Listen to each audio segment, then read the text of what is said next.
Welcome to the Asian Art Museum. I'm Fan Jeremy Zhang, Barbara and Gerson Baker Curator of Chinese Art.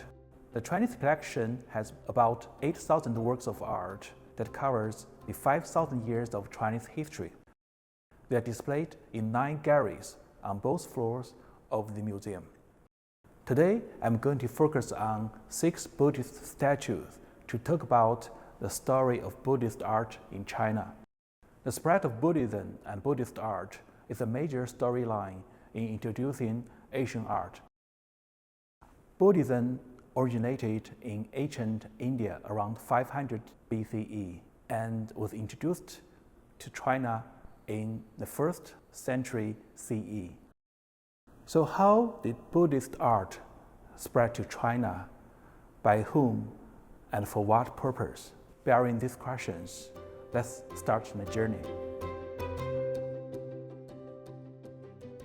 The very first piece I would like to show you today is this money tree, a very rare burial object from an ancient tomb dated to the 2nd century CE. This piece has a bronze tree inserted into a glazed pottery base, and it carries the ancient beliefs of money glowing trees that people would like to have then accompany those deceased in the afterlife so they can live with abundance and wealth in the next world. You can see the renderings of Chinese mythology integrated with Buddhist motifs. Here on the top, you can see Queen Mother of the West seated on her throne, lifted by a dragon on the right and a tiger on the left. It is very interesting to see how Buddha was inserted in the rendering of the Western paradise at the time as a doorkeeper on the way to the paradise. By that time, Buddha might be treated as some kind of minor deity in the ancient pantheon of Chinese mythology.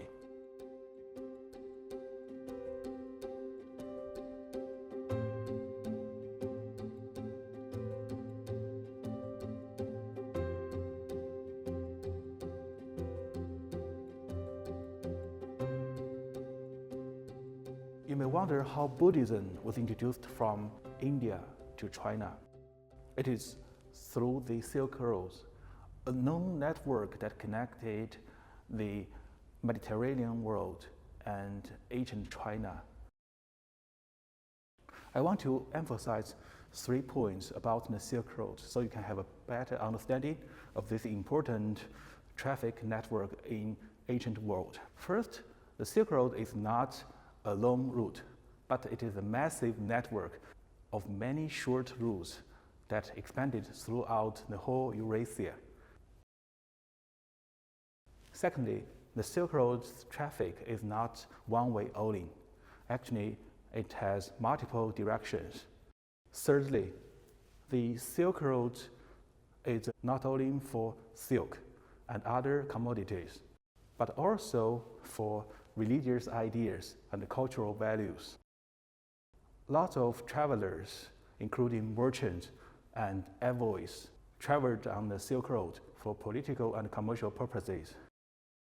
Here we see a very vivid representation of the camel, a major vehicle used by those caravans that connecting ancient China and Central Asia at the time. Here you see between these 2 humps, a large load of goods put on the 2 sides of the camel. Besides, you can also see a musical instrument, a pipe, and on the other side, wine ewer that possibly would be used by the traveler to entertain themselves.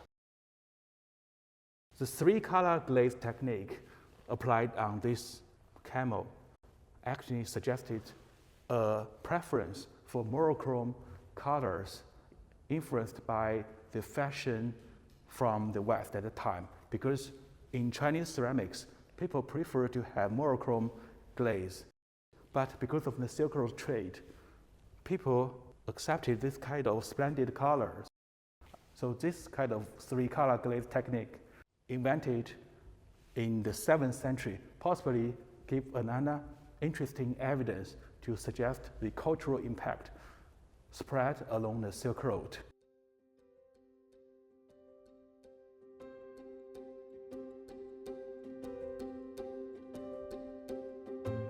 This is seated Buddha dated to 338, a masterpiece of the museum, and also perhaps the most valuable piece in the Chinese collection.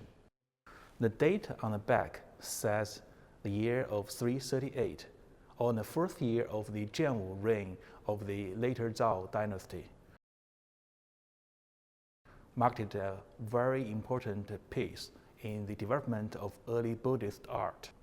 In my opinion, this piece has its importance not only for the earliest recorded date, but also it is the very first Chinese adaptation of an Indian prototype. So the Buddhist art could be better accepted by native believers. Here we can see the very Chinese look-like face of the Buddha, very different from earlier Gandharan prototypes, and also his straight hair, the evenly laid out robe, as well as this inward-facing overlapped palm. They are all very Chinese styles, in my opinion. From lots of interesting details, we can try to imagine how it originally looked like. You can see the hole on the top of his hairdo possibly support a parasol associated with royalty. The protrusion square from the back of his head once supported a body halo associated with the implication of enlightenment in Buddhism.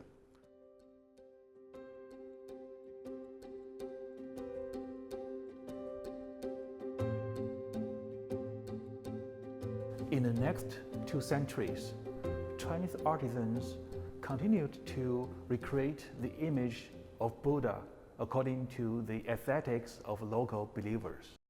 This is a good example to show the Chinese adaptation of the Indian prototype, which renders Buddha along his 2 bodhisattvas standing on lotus before a flame-shaped backdrop, also known as mandala.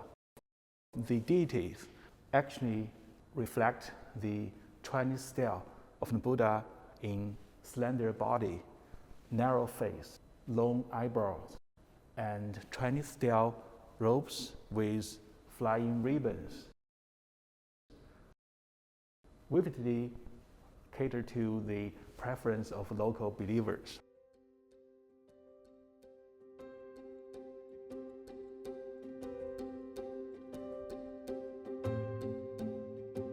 If the previous stone stele of a flame-shaped backdrop still followed the Indian prototype, this stone stele probably marked a Chinese creation in the 6th century. Here you can see the hybrid of different building images of Eastern wooden temples and Indian stone grottos, but also you can see niches laid out on the surface as cave temples carved out of a stone cliff. This is a very Chinese form. In the center, we can see the assemblage of Buddha and his principal disciples and 2 other bodhisattvas. On the top, in the space framed by the 2 dragons, we see the famous debate between Bodhisattva Manjushri and the wealthy layman Vimalakirti on Buddhist doctrine. This debate suggests even layperson can argue Buddhist doctrines with Buddhist beings, including bodhisattvas or enlightened beings. This debate also symbolized that one could honor Buddhist values as well as Confucian obligations at the same time. In other words, the outside Buddhist religion does not conflict with the native growing Confucian ideas. That's a very smart way for Buddhism to thrive and avoid potential conflicts with religions native to China, such as Taoism and Confucianism.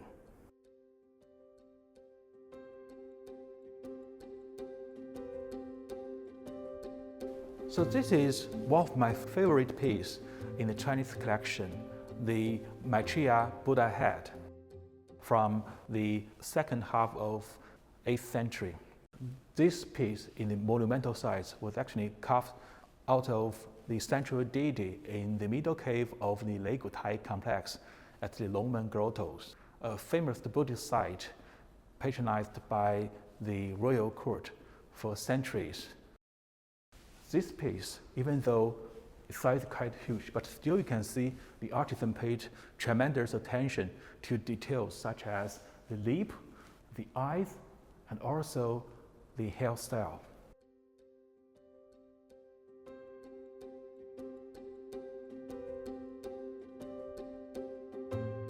So even though that Maitreya Buddha head had been removed from the original site, we can still imagine how the original cave looked like by examining a similar but smaller Buddhist stele here in the gallery. You see the same deity, Maitreya, seated in the center with his legs pendant. He is accompanied by his two principal disciples, the younger Alanda and the elder Kasada. We also have two bodhisattvas, Guanyin and Dashizi, accompanied the Maitreya Buddha. On the outer rim of this stele, we see the 7 Buddhas of the past with 2 flying apsaras. And underneath, we see again the incense burner in the center associated with enlightenment, and also the 2 lines symbolize the power of Buddhism. What's of more interest to me is the inscription from which we learned the patron of this stele, the Guansheng family. And this family possibly reflects the many families living in the Tang Dynasty who piously worshipped the Maitreya Buddha and hope their future life in the Buddhist paradise could be better.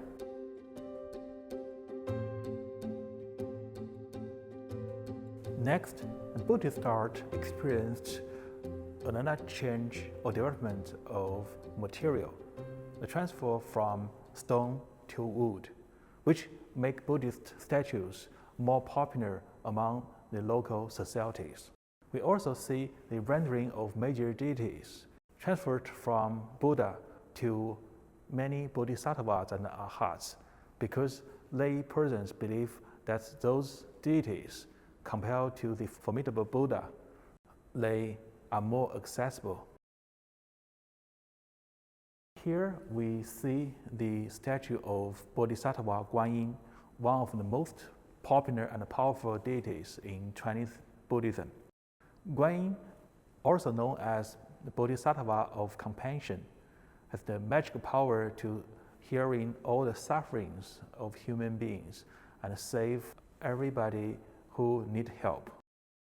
This is one of the 33 manifestations of Guanyin, who is supposed to living on an isolated isle in the mystical Southern Sea, also known as Nanhai Guanyin. This deity often contemplated by the reflection of moon in the water, and the reflection implies the temporal nature of all human beings and the illusory nature of all phenomena in the world. Here we see the Guanyin seated in a gesture of royal ease. He dressed like an Indian prince with crisscrossed scarves, ribbons, and jewelry decorated on his belt, chest, and arms. Here you can see the rendering of the deity suggests some kind of ambiguous gender identity, because at the time people preferred to render Guanyin bodhisattva of compassion as a deity with benign and gentle face, so it can attract more female believers who wished to bear sons or have a prosperous family. This large wooden statue, once covered with gesso and pigments, suggests the new height of Buddhist sculpture in the Song dynasty. Well, we have spent quite some time in the galleries, so why not take a seat on the bench and have a moment of meditation before these Buddhist deities? I believe with a mutual gaze exchange with those deities, you can really obtain the spiritual inspiration, and more importantly, you can hear from those silent statues what they saw in the past and learn the historical wisdom, as well as receiving the spiritual blessings from them.